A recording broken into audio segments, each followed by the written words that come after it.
Everyone, আসসালামু আলাইকুম। আজকের ভিডিওতে আমি কোথায় যেয়ে কী শপিং করছি তাই নিয়ে থাকছে পুরো ব্লগটি। আশা করি সম্পূর্ণ ভিডিওটি আপনারা দেখবেন। তো শুরুতেই আমি চলে গিয়েছি লেসের দোকানে। আপনাদের সাথে কিন্তু আমি শেয়ার করেছিলাম যে আমি কিছু ড্রেস ক্রিয়েট করব ঈদের জন্য। তো লেস আমার খুব দরকার ছিল। তো ওই দিন তো আমি দোকান অফ পেয়েছিলাম, তাই অন্য জায়গায় ঘুরে চলে এসেছি। সো আজকে তো ফাইনালি আমি লেস কিনতে চলে এসেছি। আর এই যে আমার কাছে এই লেসটা খুব ভালো লেগেছে। এই লেসটা গজ ছিল মেবি 40 টাকা করে, তো আমি সেটা থেকে নিয়ে নিয়েছি। আরও বেশ কিছু আমি লেস দেখছি, যেহেতু আমি প্রায় 4-5টা জামা রেডি করব, তো তার জন্য বেশ পরিমাণের লেস লাগবে। আর টেইলার্স থেকে আমাকে বলে দিয়েছে যে যদি আমি হাতায় আর সামনে পিছনে লেস দিই তবে আমাকে প্রায় 3.5 গজের মতন লেস নিয়ে নিতে হবে। তো এখানে আমি এই যে ব্ল্যাক কালারের মধ্যে এই রাউন্ড শেপের লেসটা ভালো লাগছিল, সেটাও নিয়ে নিয়েছি। আরও এক ধরনের আমার লেস প্রয়োজন হবে, তো সেজন্য আমি ঘুরে ঘুরে বেশ কয়েকটা দোকান থেকে দেখছিলাম। আর এখান থেকে আমার কাছে যে এই লেসের মধ্যে অন্য কালার একটা পছন্দ হয়েছিল, কিন্তু সেগুলো না 3.5 গজ ছিল না, তো যার জন্য আমি আর সেই কালারটা নিতে পারিনি। সেটা ছিল বেবি পিঙ্ক কালার টাইপসের, আরেকটা ছিল ল্যাভেন্ডারি কালারের। তো আমি সেটাও আর নিতে পারিনি, কারণ ল্যাভেন্ডারি কালারের মধ্যেও এটার গজটা ছিল না।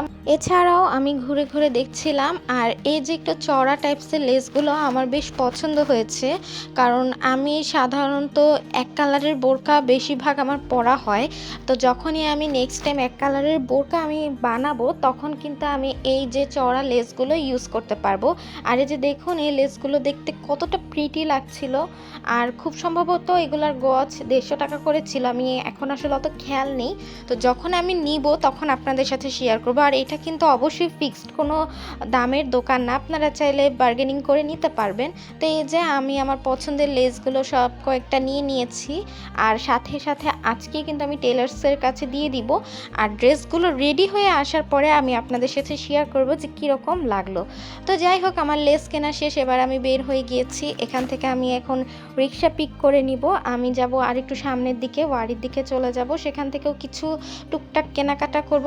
আর ঈদের আগে এই ধরনের মার্কেটিং বা শপিং বলা যায়, যেটা করতে আমার বেশ ভালো লাগে। ঈদের মধ্যে একটা অন্যরকম আমেজ থাকে। তো এই যে চলে আসলাম আড়ংয়ে। তো আড়ংয়ে ঢুকেই আমি শুরুতেই পছন্দের জায়গায় চলে গেলাম, যেহেতু আমি আজকে আসছি এখান থেকে কিছু মাস্ক নিতে, মানে ফেস মাস্ক আর ফেস প্যাক বলা যায়, যেটা সাথে দেখি একটা শ্যাম্পু নিব কি না চিন্তা করছিলাম। তো পরে আর শ্যাম্পু নিইনি। তো যাই হোক, আমার ফেস মাস্ক নিয়ে আমি বের হয়ে গেলাম। এই যে আমার কেনাকাটা শেষ এখান থেকে। এবার আমি চলে গেলাম বিডি বাজেটে। আর এখানে আসলেই আমার সর্বদা কিছু না কিছু নেওয়া হয়। আর যেহেতু এখন অফার চলছে, অফারের মধ্যেও আমি আমার পছন্দের জিনিসগুলো পিক করে নিলাম। সো চলুন আপনাদের বাসায় যেয়ে দেখিয়ে দিই কী কী নিয়েছি। তো প্রথমে আমি এখানে নিয়েছি ফেস অ্যান্ড বডির জন্য একটা সুদিং জেল, যেটা ম্যাঙ্গো ফ্লেভারের ছিল। আর এই গরমের মধ্যে আসলে একটু স্কিন কেয়ার কিংবা বডি কেয়ার না করলেই নয়। আর সাথে সাথে এই ওয়াটারমেলনের আমি ফেস ওয়াশটা নিয়ে নিয়েছি। এটা আসলে ইউজ করার পরে আমি সেকেন্ড টাইম আবার ইউজ করছি, বেশ রিফ্রেশিং। আর এই যে এই স্ক্রাবটা আমার কিন্তু খুব পছন্দের, এই নিয়ে এটা মনে হয় আমি থার্ড টাইম পারচেস করলাম। আর এইবার আমি নিয়েছি এই অরকেয়ারের সানস্ক্রিন। এর আগে 2বার আমি ইভিলাইন আর বেলিন্ডারটা ইউজ করেছি, তার জন্য এবার অরকেয়ারেরটাই নিয়ে নিয়েছি। আর সাথে নিয়েছি একটা ওয়াটারমেলনের টোনার। এর আগেবার আমি রোজ হাইড্রেট টোনারটা ইউজ করেছি, তো এবার আমি ভাবলাম ওয়াটারমেলনটা নিয়ে দেখি। আর হ্যাঁ, আমি আসলে অত একটাও স্কিন কেয়ার করি না, হয়তো বা আপনারা চিন্তা করতে পারেন। আমি জাস্ট বেসিক যেগুলো প্রয়োজন হয় সেগুলোই নিই। তো যাই হোক, আর এখানে নিয়ে নিয়েছি ইভিলাইনের মেকআপ একটা পাউডার। এটা এবার ফার্স্ট টাইম নিয়েছি, দেখি কেমন হয় কেমন লাগে, অফারে পেয়েছি। আর সাথে নিয়েছি যে একটা ছোট স্লিপিং মাস্ক, এটাও বেশ ভালো ছিল। আমার কাছে আসলে অনেকগুলোই ছিল, তো এই জন্য একটাই নিয়েছি।